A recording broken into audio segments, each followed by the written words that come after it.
کہ جو اس پر عمل اس طرح کرے، ترک الحرام واتقان الفرائض واداء ما استطعتم من النوافل والامر بالمعروف ونهی عن المنکر، یہ چار چیزیں ہیں۔ حرام کو چھوڑنا، اس کا ترک کرنا، فرائض کو پورا کرنا، اور جو نوافل ہے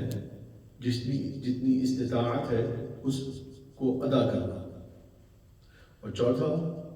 امر بالمعروف و نہی عن المنکر، اچھی باتوں کی لوگوں کو دعوت دینا، تلقین دینا، ہدایت دینا، اور بری باتوں سے، بری چیزوں سے لوگوں کو روکنا، بچانا، ڈرانا۔ یہ چار چیزیں کر لیں تو اللہ تبارک و تعالیٰ ہر بندے کی دنیا بھی سنوار دیتا ہے اور آخرت بھی سنوار دیتا ہے۔ یہ چاروں بنیادی چیزیں ہیں جو مسلمان کو اپنانا ہوگا، اس کے بغیر کوئی کامیابی، کوئی ترقی نہیں ہو سکتی، نہ روحانی اور نہ جسمانی۔ اللہ تعالیٰ نے جو چیزیں حرام ہیں وہ قرآن میں واضح فرما دی، اب قیامت تک اس میں کوئی تبدیل نہیں آ سکتی۔ اللہ تعالیٰ نے جو صریح احکامات دیے ہیں، فرائض جو ہم پر مکلف کیے ہیں، اس سے چھٹکارا اب قیامت تک نہیں پا سکتے، یعنی ان پر عمل کرنا ہی ہوگا۔ ان کو چھوڑ کر اگر کوئی تہجد پڑھتا ہے، کوئی خیرات کرتا ہے، کوئی غریبوں کا خیال کرتا ہے، کوئی بوڑھوں کا خیال کرتا ہے، غرض یہ کہ کسی بھی قسم کی وہ نیکیاں کرے، اگر وہ فرائض سے منہ موڑ لے یا حرام کام کرتا رہے تو پھر اس کے لیے شاید دنیا میں بھی کچھ نہیں ہو، آخرت میں تو ہرگز کچھ نہیں ہے۔ کہ یہ اللہ تبارک و تعالیٰ کا حکم ہے، اور اس نے جو چیز ہمارے لیے پریسکرائب فرمائی ہے اس میں کوئی ویکنس، اس میں کوئی کمزوری ظاہر نہیں کر سکتے۔ نمازیں ہم پر فرض کیے گئے، روزے ہم پر فرض کیے گئے ہیں، زکوٰۃ جو صاحب مال ہے اس پر فرض ہے، حج جو صاحب مال ہے اس پر فرض ہے۔ تو گویا جب یہ چیزیں فٹ ہوں، ان کو نہ کریں، اس کے بعد بعض لوگ کہیں لنگر میں حصہ لیتے ہیں، کہیں کچھ اور خدمت کرتے ہیں۔ یہ ساری خدمتیں، یہ ساری نیکیاں، یہ ساری بھلائیاں یہ تبھی کام آنے والی ہیں جب ہم اللہ تعالیٰ کے جو بنیادی احکامات ہیں، جو فرض العین باتیں ہیں، اس کو اگر ہم اپنائیں گے، اس کو ہم پورا کریں گے، یا کوشش کریں گے اس کو مکمل طور پر اس کو پورا کرنے کی۔ اس کے بعد پھر وہ ساری باتیں ہیں جن کے فوائد بھی ہیں، جن کی برکتیں بھی ہیں، اور جن کے فیوز و برکات سے ہم دنیا میں بھی سیریاب ہوں گے انشاءاللہ، اور آخرت میں اللہ تعالیٰ نے بھلائی کا وعدہ فرمایا ہے۔ اور ان میں ان فرائض کی ادائیگی کے بعد جب اب آگے بڑھتے ہیں تو پچھلی دفعہ ہم نے رمضان کے روزوں کے بارے میں بات کی، زکوٰۃ کے بارے میں بھی گفتگو ہوتی رہی ہے۔ چند باتیں میں نے صدقے کے بارے میں آپ سے کر کے آج کی بات کو سمیٹ لوں گا۔ یاد رکھیے کہ اجتماعی طور پر یہ مسلمانوں پر ایک ذمہ داری سونپی گئی ہے کہ وہ ایک دوسرے کا خیال کریں۔ ٹھیک اسی طرح کہ جب رمضان شریف آتا ہے اور آپ دیکھتے ہیں کہ انفرادی تو عبادتیں ہوتی ہیں، لوگوں میں پرسنل جذبہ آتا ہے، لیکن وہ جذبہ عبادت کا، وہ حوصلہ وہ اجتماعی طور پر آتا ہے کہ آپ کے دوست احباب سب رمضان کی ایکسائٹمنٹ میں ہیں، عبادت میں کثرت کرتے ہیں، تراویح کی نماز جانے کا جنون ہوتا ہے، افطاری کا اہتمام ہوتا ہے، فجر کی نماز کا اہتمام ہوتا ہے، صدقہ خیرات زکوٰۃ کی پلاننگ اور تیاریاں، اس کے مسئلے مسائل وہ آتے ہیں، پوچھتے ہیں، تو ایک اجتماعی طور پر ایک ہلچل مچ جاتی ہے، ایک ہنگامہ ہو جاتا ہے۔ تو اجتماعی عبادت کی بھی بڑی اہمیت ہے کہ اس سے ایک دوسرے کو موٹیویشن ملتا ہے، ایک دوسرے کا ہاتھ پکڑ کے ہم جنت کے راستے پہ چلتے ہیں. یہ ایک بائی ڈیفالٹ ایک ایسا مبارک مہینہ ہے کہ اس میں اتنی زیادہ سینکڑوں اس میں فوائد اور خیر و برکتیں ہیں، اور نیکی کی جو توفیق ملتی ہے اور جو راستے اللہ تعالیٰ کھولتا ہے ہم سوچ بھی نہیں سکتے. کہ آپ چاہے کتنے بھی مصروف رہیں، چاہے کتنے بھی آپ بڑے امیر رہیں یا غریب رہیں، لیکن ماحول اگر اچھے ماحول میں مسلمانوں کے، تو آپ کو ماحول ایسا مل جاتا ہے کہ جس کی وجہ سے الحمدللہ لوگ نیکی کی طرف مائل ہونا شروع ہوتے ہیں. اور یقیناً جو یہ مہینے میں نیکیوں کی عادتیں بن جاتی ہیں،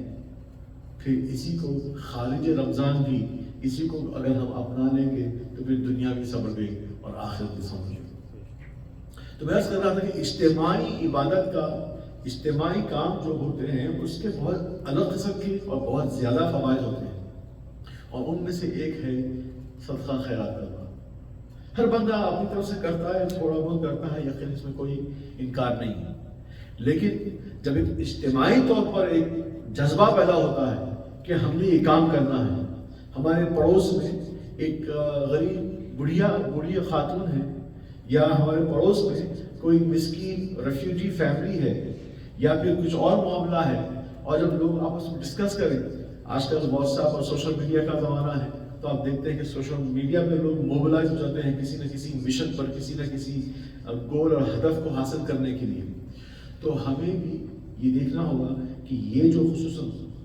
دین دان کا معاملہ ہے، یہ بھی اللہ تعالیٰ ہم کو اس کی تلقین دی ہے، اور یہ ایسے ہی نہیں تھی.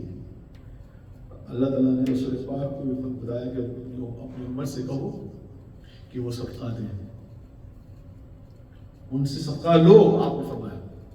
تاکہ اس صدقے کے ذریعے ان کی تطہیر ہو اور ان کا تزکیہ ہو. اللہ اکبر. تو دینے میں ہمارے چھوٹے موٹے گناہ معاف ہو جا رہے ہیں، ہمارے اوپر سینوں میں، دلوں میں، نفوس پہ جو گندگی اور میل جمع ہوا ہے وہ مانجا جا رہا ہے، وہ پوچھا جا رہا ہے. گویا ہمیں آخرت کے لیے ہمارے کو پریزنٹیبل کرنے کا یہ ایک اہم ذریعہ ہے. یقیناً جیسے میں نے آغاز بیان میں آپ سے عرض کیا کہ فرائض کی ادائیگی اور ترک الحرام کے بعد ہی یہ سارے معاملات ہیں، لیکن جو فرائض پر کام میں اتر جائے، جو ترک حرام پر کام میں اتر جائے اور اس کے بعد وہ نیکیاں کرے، تو پھر سونے پہ سہاگا ہے. اس میں جو فوائد ہیں اب اس کی کوئی حد نہیں ہو سکتی. یہ اندازہ رکھیے کہ جب بندہ یہ خیال کرے کہ وہ اللہ کی خاطر کرے اور یہ نیکیاں کرے، یہ بھلائی کرے، یہ اچھے کام کرے، اور لوگوں اور اللہ کی راہ میں وہ دیتے رہے، تو پھر قرآن پاک میں خود اللہ تعالیٰ ان کی صفات کو بیان کرتا ہے اور ان کو متقی کے زمرے میں ان کو لے کے بتاتا ہے. اور آپ کو سورہ بقرہ کی وہ ابتدائی آیات میں وہ بات ملتی ہے. اللہ تعالیٰ فرماتا ہے بعد اعوذ باللہ من الشیطان الرجیم بسم اللہ الرحمن الرحیم الف لام میم ذلک الکتاب لا ریب فیہ ھدی للمتقین الذین یؤمنون بالغیب ویقیمون الصلاۃ ومما رزقناہم ینفقون. تو یہ جو تین خصلتیں بتائی ہیں کہ جو غیب پر ایمان لائے، الذین یؤمنون بالغیب، اور جو نمازیں قائم کریں، نمازیں اسٹیبلش کریں. نماز پڑھنے پڑھانے کی بات نہیں ہے یہاں پہ کہ ظہر پڑھ لیے ایک دن، سوتے وقت موڈ آیا عشاء پڑھ لیے، فجر میں سو گئی، ظہر میں سو گئی، کبھی پھر عصر کی نماز میں سو گئی، پھر کیونکہ جاب پہ کوئی ساتھ میں مسلمان لوگ ہیں، جماعت ہوئی چلو مغرب پڑھ لیں گے، گھر کو آئے. تو اس طریقے سے اسپورادکلی ہیپ ہیزڈ اگر جو ہے کوئی نماز پڑھتا ہے تو وہ نماز کی اہمیت ہی نہیں ہے، اس کی ایگزسٹنس ہی نہیں ہے. نماز جبھی ہوگی اللہ کی بارگاہ میں پیش جب وہ نماز قائم کی جائے، جب وہ نماز بارہا پابندی کے ساتھ پڑھی جائے، استقامت کے ساتھ ادا کی جائے، تو وہ نماز کے زمرے میں آئے گی، ورنہ وہ اس کی کوئی اہمیت ہی نہیں ہے. تو ایمان بالغیب، غیب پر ایمان نہ، اللہ کو نہیں دیکھا، رسول اللہ کو نہیں دیکھا لیکن ایمان لایا، فرشتوں کو نہیں دیکھا ایمان لایا، پچھلے انبیاء کو نہیں دیکھا پھر ایمان لایا، کتابوں کو نہیں دیکھا دوسری پھر بھی ایمان لایا، قیامت کو نہیں دیکھا، قیامت پہ ایمان لایا، دوزخ کو نہیں دیکھا، دوزخ پہ ایمان لایا، جنت کو نہیں دیکھا، جنت پہ ایمان لایا، خدا و خدا نیکی بھلائی ڈیسٹینی کل کیا ہونے والا ہے نہیں معلوم، لیکن اللہ پہ ایمان لایا کہ وہ اس کا مالک ہے، ہمارے حق میں جو اچھائی ہے وہ اس کا مالک ہے، اور ہمارے حق میں جو برا ہوتا ہے وہ بھی اللہ کی طرف سے۔ تو ایمان بالغیب یہ ہوا، اور پھر نماز کی استقامت، اور اس کے بعد کیا فرمایا؟ وَمِمَّا رَزَقْنَاهُمْ يُنْفِقُونَ، اور وہ جو ہم نے ان کو دیا ہے، اللہ نے ہر ایک کو اپنی مرضی سے جتنا وہ چاہتا ہے دیا ہے، کسی کو کم دیا ہے، کسی کو زیادہ دیا ہے، لیکن یہاں پہ ایکسپیکٹیشن ہر ایک سے ہے، جس کو زیادہ دیا ہے اس سے بھی ایکسپیکٹیشن ہے دینے کا اللہ کی راہ میں، اور جس کو کم دیا ہے اس سے بھی ایکسپیکٹیشن ہے، وہ مما رزقناہم ينفقون، اور جتنا بھی جو بھی ہم نے ان کو دیا ہے وہ اس میں سے اللہ کی راہ میں دے۔ اللہ، تو یہ شان بیان فرمائی اللہ تعالیٰ نے قرآن پاک میں، کس کی؟ متقیوں کی، کہ متقی کون ہے؟ وہ یہ قسم کے لوگ ہیں، تو اللہ کی راہ میں دینا، اور یہ تزکیہ ہے، ان کی تطہیر ہے، ان کی پاکیزگی ہے، ان کی صفائی ہے، تطہرہم وتزکیہم بہا، کہ اس صدقے کے ذریعے، خیرات کے ذریعے، دین دان کے ذریعے جو عام طرح استعمال کیا جاتا ہے، کہ اس کے ذریعے ان کی صفائی ہے، ان کے لیے دھونا ہے، مانجنا ہے، رنس کرنا ہے، واش کرنا ہے۔ اللہ اکبر، تو یہ ہمارے حق میں ہے۔ جب ہم دیتے ہیں عام اس طرح سنتے ہیں کہ حال کا بیان ہوتا ہے صدقہ کا، تو ہمیں اپنی صفائی کرنا ضروری ہے۔ ہر چیز کا ایک ٹیکس ہوتا ہے، ہماری زندگی میں ہماری حیات کا بھی ٹیکس ہے۔ ہر لمحہ جو ہم فری میں سانس ایئر استعمال کر رہے ہیں، اندر بھی آ رہی، ہمارے جسم کو فائدہ پہنچ رہا، ہمارے سیلز میں جا رہی، پھر وہ باہر نکل رہی، باہر نکلنے کے بعد بھی وہ ایئر پھر جو جہاں بھی جا رہی ہے اس سے بھی ہمارے کو فائدہ ہے۔ اب وہی ایئر آکسیجن جو ہے جب جھاڑوں کو ملتی ہے، جو جھاڑ پھول پھولتے ہیں ان سے جو پھل نکلتا ہے، جو ترکاری نکلتی ہے، جو میوے نکلتے ہیں، اس کا بھی فائدہ ہم کو مل رہا۔ وہ جو ہوا ایٹماسفیئر میں ہے اس کی وجہ سے جو ہے دوسرے کام چل رہے ہیں، آپ کے آکسیجن چل رہا ہے، جو ہے پلین جو ہے وہ ہوا میں چل سک رہے ہیں، دوسرے کام ہو رہے ہیں۔ غرض یہ کہ اللہ تعالیٰ نے ان گنت طریقے سے، بے حساب طریقے سے ہم کو جو ہے دیا ہے، اور عوض میں چند باتیں مانگتا ہے، طلب کرتا ہے، یہ ایکسپیکٹ کرتا ہے۔ اور جیسے میں نے آپ سے عرض کیا کہ وہ ترک حرام کرے، جو حرام کام ہے اس کو چھوڑے، جو اتقان فرائض کرے، فرائض کو ادا کرے، اس کو پورا کرے، اور پھر نوافل اگر استطاعت ہے تو وہ اس کو ادا کرے، اور امر بالمعروف و نہی عن المنکر کرے، اچھی باتوں کی دعوت دے اور بری باتوں سے لوگوں کو روکے۔ تو یہ جو کرے تو وہ اس کا آخرت کا سامان پورا ہو گیا۔ اور جب یہ فرائض خصوصاً ترک حرام اور اتقان فرائض کرنے کے بعد جب اس کو موقع ملے، تو پھر جب وہ یہ نیکیاں کرے اور اللہ کی راہ میں دے، تو اس کے لیے پھر اتنے انگنت ثواب ہے۔ یاد رکھیے کہ ہر وہ ذرہ برابر بھی نیکی قیامت کے روز میں دکھائی جائے گی۔ فَمَن يَعْمَلْ مِثْقَالَ ذَرَّةٍ خَيْرًا يَرَهُ، کہ جو بھی ذرہ برابر بھی نیکیاں کرے گا قیامت کے روز اس کو دکھا دیا جائے گا۔ وہ اگر آپ اس دفعہ میں مثال دی، یعنی کوئی تنکا بھی اگر مسجد کی جانے نماز سے اٹھا کے صاف کر لے، کوئی نہیں دیکھا لیکن اللہ دیکھ رہا ہے۔ آپ نے خاموشی میں جو ہے ڈونیشن باکس بھر دیا، کوئی نہیں دیکھا، اللہ دیکھ رہا ہے۔ آپ نے آ کے مسجد کی صفائی کر دی، آپ نے آ کے لنگر کھلا دیا، آپ نے آ کے غریبوں کو پینٹری لگا دی، آپ نے کسی غریب کو جو ہے سامان کو سپانسر کر دیا، جو بھی نیکیاں ہیں، صدقہ ہیں، جو آپ سے جو پرسکرائب جو ایکسپیکٹیشن اس کے علاوہ جو کرے، نوافل میں جو آتی ہے باتیں، فرائض کا ذکر تو ہو گیا، اس کے بغیر تو کوئی دوسری نیکیاں کام ہی نہیں ہے۔ جو کہ ہم نے کچھ دیر پہلے بتایا کہ اگر کوئی فرائض نہیں پڑھتا ہے، نماز پوری ادا نہیں کرتا ہے، اس کے بعد وہ نیکیاں کرتا ہے، صدقہ دیتا ہے، لوگوں سے اچھی بات کرتا ہے، سمجھے آپ وومنس رائٹس کی بات کرتا ہے، وہ چھوٹے بچوں کا خیال کرتا ہے، لیکن فرض نہیں پڑتا، حرام کو نہیں چھوڑتا ہے، تو کہ وہ اس کو دنیا میں کچھ صلہ مل جائے گا لیکن آخرت میں کچھ نہیں ملے گا۔ تو ہمیں فرائض، واجبات اور حرام چیزوں کا لحاظ رکھتے ہوئے جب اگر ہم اللہ کے نزدیک اگر آنا چاہتے ہیں تو ہمیں پھر صدقہ، خیرات اور نوافل کرنا پڑے گی۔ یہ جو ایکسٹرا کریکولر ایکٹیویٹیز ہیں کہ انہی کے ذریعے ہماری زندگی میں خیر و برکت میں اضافہ ہوگا اور ہماری آخرت سمجھ جائے گی۔ اگر ہم یہ کام نہیں کریں گے، اگر ہم فرائض بھی ادا نہیں کریں گے، حرام سے بھی نہیں بچیں گے، اور وقتیہ کیونکہ مسلمان ہیں ہم، کہیں نہ کہیں کسی نہ کسی ایونٹ میں جوائن ہو جائیں گے، کہیں نہ کہیں کبھی کبھی ہم نماز پڑھ لیں گے، کہیں نہ کہیں ہم جیسے رمضان کا مہینہ ختم شریف ہے تو صرف ختم شریف کو آئیں گے، یا ہم جو ہے صرف لیلۃ القدر کو آئیں گے، بڑی رات ہے، یقیناً بڑی رات کے بڑے فائدے ہیں، لیکن اگر جب بڑی رات کو آ رہے ہو تو اس نیت سے آؤ کہ اس بڑی رات میں آ کر جوائن ہو کر اس کے فیوز و برکات کو سمیٹ کر میں کل سے اپنی زندگی کو بدل دوں گا، اور پھر اسی پر استقامت کے ساتھ بقیہ حیات تا حیات میں مستقیم رہوں گا، تو پھر یہ فائدے مند ہے۔ ورنہ اگر ہم سارا ٹائم اگر ہم دور رہیں دین سے اور صرف ان ایونٹس کو ہی چنیں کہ بڑی رات کے دن خاص عبادت کر لوں، اس دن جو ہے نماز بڑا ثواب ہے، یا حرمین شریف کو گئے وہاں پہ جا کے 40 جو ہے رکعت نفل نماز پڑھ لیا اور سننے کے ختم انٹری پاسپورٹ مل گیا جنت کا، ایسا نہیں۔ پاسپورٹ جبھی ملے گا جب آپ جو پرسکرائب معاملات ہیں، فرائض ہیں، واجبات ہیں، حرام سے بچنا ہے، سارے فرائض کو ادا کرنا ہے، بھلائی کرنا ہے، چوری نہیں کرنا ہے، ڈاکہ نہیں، جھوٹ نہیں، سارے کر کے اس کے بعد جب آپ نفل پڑھتے ہیں تو اللہ تعالیٰ تب فرماتا ہے کہ میرا بندہ میری طرف دوڑ کے آئے تو میں اس کی طرف دوڑتے آتا ہوں، میرا بندہ میری طرف چل کے آئے تو میں اس کی طرف چل کے آتا ہوں، میں اس کے ہاتھ بنتا ہوں جسے وہ پکڑتا ہے، میں اس کے وہ پاؤں بنتا ہوں جس سے وہ چلتا ہے۔ تو یہ کیا مطلب؟ اس کا مطلب یہ کہ اللہ تعالیٰ اپنے وہ بندے کو اپنی شرن میں لے لیتا ہے، اپنے آغوش میں لیتا ہے، اپنی رحمت کے سائے میں لے لیتا ہے، اپنے قریب بندوں میں اس کو شمار کرتا ہے، اپنے بندوں میں اس کو لسٹ کرتا ہے۔ وہ عباد الرحمن، اور وہ رحمان کے بندے ہو جاتے ہیں، وہ اللہ کے مقرب بندے ہو جاتے ہیں۔ اس کے بعد ان کے ذریعے اب بھلائی اور لوگوں کی فائدہ پہنچتا ہے کہ وہ لوگوں کو خیر، اگر کسی کو دعا کر دیا اللہ ان کی دعا رد نہیں کرتا، اگر وہ کسی کے لیے کوئی اچھا سوچے اللہ ان کے لیے اچھا کر دیتا ہے،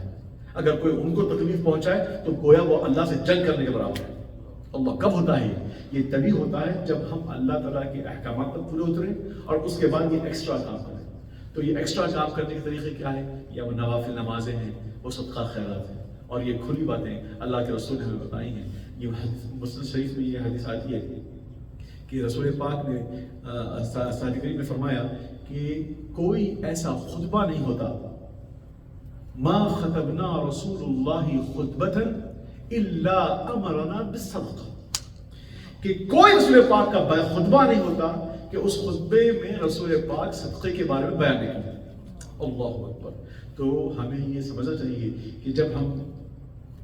یہ جو پرسکرائب چیزیں ہیں اس کو تھامے ہوئے ہیں، لیکن جو دوسری چیزیں رسول پاک میں اور قرآن پاک میں اس کی تلقین کی گئی ہے اس کو بھی ہمیں توجہ کرنی چاہیے، اس پہ عمل کرنی چاہیے۔ لوگ رمضان میں اکثر نیکیاں زیادہ کرتے ہیں کہ اس میں فائدہ زیادہ ہے، اس میں ثواب زیادہ ہے، لیکن اس کے ساتھ ساتھ یہ بھی سمجھ لیجیے کہ یہ ثواب زیادہ، فائدہ زیادہ کی وجہ سے جو ہماری نیکیوں میں جو اضافہ ہم کرتے ہیں، یہ اصل ایک اور پیرالل طریقے سے جو اس کی اہمیت ہے اس مبارک مہینے کی، وہ یہ کہ یہ خود ایک اجتماعی طور پر، جس میں کچھ دیر پہلے میں نے آپ سے بیان کیا کہ اجتماعی طور پر دوست احباب سب ایک رمضان کے موڈ میں ہوتے ہیں، عبادت کے موڈ میں ہوتے ہیں، سب تراویح کے موڈ میں، سب روزوں کے موڈ میں، سب حرام حلال کی باتیں کرتے ہیں، سب مسواک لے کے پھرتے ہیں، سب جو ہے اپنی نظروں کو نیچے کرتے ہیں، سب اپنی زبان کو کنٹرول کرتے ہیں، سگریٹ پھونکنے والا سگریٹ چھوڑ دیتا ہے، سب جو ہے خوب کھانا کھانے والا کھانا چھوڑ دیتا ہے روزے کی حالت میں۔ گویا کہ ہر جو شوق ذوق رکھنے والا وہ سارے کے سارے ذوق جو ہے وہ چھوڑ دیتا ہے۔ تو ایک اجتماعی طور پر گروپ مینٹالٹی آتی ہے۔ تو یہ گروپ مینٹالٹی سے فائدہ یہ ہوتا ہے کہ انسان کو ایک حوصلہ موٹیویشن ملتا ہے، اور یہ سارے جب انگریڈینٹس مل جاتے ہیں تو آپ کے لیے نیکی کرنے کے لیے آسانی ہو جاتی ہے، برائی سے بچنے کے لیے آسانی ہو جاتی ہے۔ بس یہ جو ایٹیٹیوڈ بلٹ ہو گیا اس مبارک مہینے میں، اس کو ہمیں کیری فارورڈ کرنا ہے رمضان کے باہر بھی۔ وما علینا الا البلاغ، وصلی اللہ تعالی علی سیدنا محمد وعلی آلہ وصحبہ اجمعین۔ اللہ تعالیٰ سے دعا ہے کہ اللہ تعالیٰ ہمیں اس مبارک مہینے میں خوب نیکیوں کی توفیق عطا فرمائے، خوب عبادت کی توفیق عطا فرمائے، حرام سے بچنے کی توفیق عطا فرمائے، اور فرائض ادا کرنے کی توفیق عطا فرمائے، بلکہ ہمیں اور مزید توفیق عطا فرمائے کہ اللہ کی راہ میں ہم زیادہ عبادت کریں، نوافل ادا کریں، صدقہ خیرات کریں، اور صدقہ خیرات کرنے کی اللہ سے دعا ہے کہ یا اللہ ہمیں تو خوب عطا فرما، کہ ہم وعدہ کرتے ہیں کہ تو جتنا تو ہمیں عطا فرمائے گا ہم تیری راہ میں خرچتے جائیں گے، ہم تیری راہ میں خرچتے جائیں گے۔ جو بھی اس نیت سے اگر کوئی کمائے، آپ دیکھیں گے کہ آپ کی کمائی میں اللہ تعالیٰ کتنی برکت اور اضافہ کرے گا، کہ یہ نیت کرنے کہ میں جو بھی کماتا ہوں میرے مالک تو مجھے عطا فرما، میں وعدہ کرتا ہوں کہ میں تیرے دین کی خدمت کروں گا، میں تیری خلق کی خدمت کروں گا۔ اللہ تعالیٰ ہمیں دینے والوں میں رکھے، لینے والوں میں رکھے، ہم تیرے بندے ہیں مولا، تیرے محتاج ہیں، صرف تو ہی ہمیں عطا فرما۔ آمین والحمد للہ رب العالمین، وصلی اللہ تعالی علی سیدنا محمد وعلی آلہ وصحبہ۔